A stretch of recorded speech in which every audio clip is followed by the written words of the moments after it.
नमस्कार दोस्तों, आप सभी का स्वागत है एक बार फिर से हमारी आज की इस वीडियो में। दोस्तों, पति पत्नी का रिश्ता बहुत ही खास, नाजुक और प्यारा होता है। अगर इस रिश्ते को संभाल कर ना रखा जाए तो रिश्ते खराब हो जाते हैं। ऐसे में हमारे शास्त्रों में बताया गया है कि अगर किसी इंसान को जीवन में साथी अच्छा मिल जाए तो जिंदगी में आने वाली कोई भी मुसीबत आपका कुछ भी नहीं बिगाड़ सकती। हर मुश्किल से आप निजात पा लेते हैं। ऐसे में एक समझदार जीवन साथी का होना बहुत जरूरी है। ऐसे में दोस्तों, इसी रिश्ते को कैसे संभाल कर रखना होता है ये बहुत जरूरी है। तो शास्त्रों में बताया गया है कि रोज रात में अगर पत्नी के साथ ये एक काम करो तो सफलता अवश्य मिलेगी। तो दोस्तों, बिना किसी देरी के जान लेते हैं कि औरत के साथ रोज रात को कौन सा काम करना आवश्यक है। दोस्तों, आचार्य चाणक्य जी के अनुसार रात को सोते समय औरत को अगर रोज प्यार करोगे तो आपका शादीशुदा जीवन स्वर्ग बन जाएगा, और अगर नहीं करते हैं तो आपका रिश्ता धीरे धीरे कमजोर होता चला जाएगा और आपका जीवन नर्क बन जाएगा। इसलिए दोस्तों, रोज रात को सोते समय अपनी पत्नी को प्यार करके सोना चाहिए। और दोस्तों, अगर सोते समय आप ये गुप्त काम नहीं करोगे तो उम्र भर रोते ही रहोगे। दोस्तों, कहते हैं कि जो स्त्री सच्चे मन, सच्ची श्रद्धा से भगवान की पूजा करती है उसका पति हमेशा ही धनवान रहता है।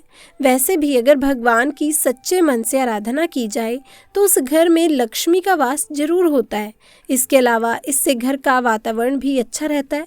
दोस्तों, आचार्य चाणक्य आगे कहते हैं कि जो स्त्री घर का ध्यान रखती है और घर के सभी कार्य शांति से संपन्न करती है, इसके साथ ही दिन रात पति की सेवा करती है, उस स्त्री से लक्ष्मी जी बेहद ही प्रसन्न रहती हैं। और आपको बता दें कि ऐसी स्त्री पर लक्ष्मी जी खुद अपनी कृपा बरसाती हैं। जी हाँ दोस्तों, इनके पति पर हमेशा पैसों की बरसात होती ही रहती है। तो दोस्तों, जो स्त्री गरीब को खाली हाथ नहीं भेजती, दान में कुछ न कुछ देती है, उस स्त्री का घर धन धान्य से हमेशा भरा रहता है। वैसे दोस्तों, ये कहते हैं कि अगर किसी गरीब को दान दिया जाए तो माता रानी आपकी झोली खुद ब खुद भर देती हैं। यहाँ तक कि जिस घर की स्त्रियां ऐसी होती हैं उनके घर कभी भी गरीबी दस्तक नहीं देती और उनके पति को खूब धन लाभ होता है। इसी के साथ दोस्तों, भारतीय संस्कृति में महिलाओं को पूजनीय माना गया है, उन्हें सबसे उच्च स्थान प्राप्त है। यही वजह है कि हमारे यहाँ कन्याओं के पूजन की परंपरा है। दोस्तों, गरुड़ पुराण और समुद्र शास्त्र की बात करें तो इसमें महिलाओं के अंगों के बारे में विस्तार से बताया गया है। दोस्तों, हर महिला की अपनी एक खासियत होती है। उनका कौन सा लक्षण किस पुरुष के लिए बेहतर और भाग्य बदलने वाला होगा, इस सवाल का जवाब सामुद्रिक शास्त्र में बताया गया है। दोस्तों, सामुद्रिक शास्त्र में महिलाओं के बालों से लेकर पैरों और नाखूनों तक की स्थिति को बताया गया है कि उनका क्या फल मिलता है। इसमें महिलाओं के बड़े अंगों का भी अलग अलग फल बताया गया है। शायद यही वजह है कि हमारे घर के बुजुर्ग विवाह के लिए जब लड़की देखने जाते हैं तो शारीरिक सुंदरता की बजाय बालिका के शारीरिक अंगों और लक्षणों पर अधिक गौर करते हैं। तो आइए अब हम बताते हैं कि महिलाओं के कौन से अंग बड़े हैं तो वो पति और परिवार के लिए भाग्यशाली हैं, उनके परिवार को बदलने वाली होती है और उनके लिए बहुत ही शुभ होती है। तो आइए दोस्तों, जानते हैं इसके बारे में। दोस्तों, नंबर 1, लंबी गर्दन। सामुद्रिक शास्त्र में लंबी गर्दन वाली महिलाओं को मंगलकारी माना गया है। जिन महिलाओं की गर्दन लंबी होती है वो ऐश्वर्यशालिनी होती हैं। इनके पास संपूर्ण वैभव होता है और इनके रहते पति को कभी भी पैसों की कमी नहीं होती। दोस्तों, नंबर 2, लंबे और बड़े बाल। दोस्तों, शास्त्रों में वर्णित है कि लंबे बालों वाली महिलाएं पद्मनी होती हैं, अर्थात उच्च कोटि की होती हैं। लंबे और रेशमी बाल शुभता और सौंदर्य का प्रतीक हैं। अगर आप भगवती देवी का कोई भी चित्र देखते हैं या प्रतिमा देखते हैं तो आप पाएंगे कि उनके बाल लंबे होते हैं। दोस्तों, लंबे बालों वाली महिलाएं पति के लिए भाग्यशाली साबित होती हैं। अब बात करते हैं नंबर 3, ऊंचा वक्षस्थल। दोस्तों, सामुद्रिक शास्त्र और विष्णु पुराण में लिखा गया है कि ऊंचे, सुडौल और बड़े वक्षस्थल वाली महिलाएं सौभाग्यशालिनी होती हैं। इनके सुडौल वक्षस्थल धन, संपत्ति और ऐश्वर्य के प्रतीक हैं। दोस्तों, प्राचीन देवी प्रतिमाओं में आप देख सकते हैं कि शिल्पकारों ने बड़े वक्षस्थलों को सौभाग्य के रूप में प्रस्तुत किया है। ऐसी महिलाएं पति के लिए एक तरह से तारणहार होती हैं।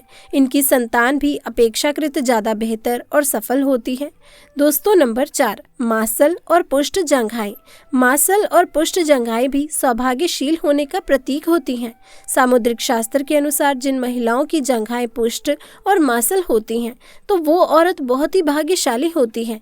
इनके कारण ही पति को मकान और वाहन आदि का सुख बेहतर ढंग से प्राप्त होता है। पतली और विकृत जंघाओं को शास्त्रों में अच्छा नहीं माना गया। दोस्तों, बात करते हैं नंबर 5, बड़ी आंखें। दोस्तों, बड़ी आंखों वाली महिलाएं बहुत ही सौभाग्यशाली होती हैं। वो विदुषी, विवेकशील और बहुत ही समझदार होती हैं। ये पूरे परिवार के लिए शुभ होती हैं और विपत्ति आने पर अपनी सूझबूझ से पूरे परिवार को संभाल लेती हैं। इनके रहते घर में कभी भी धन की कमी नहीं होती। दोस्तों, नंबर 6, लंबी नाक। सामान्य से कुछ लंबी नाक वाली महिलाएं गंभीर और शांत स्वभाव की होती हैं। ये हर विपत्ति का सामना करने में सक्षम होती हैं।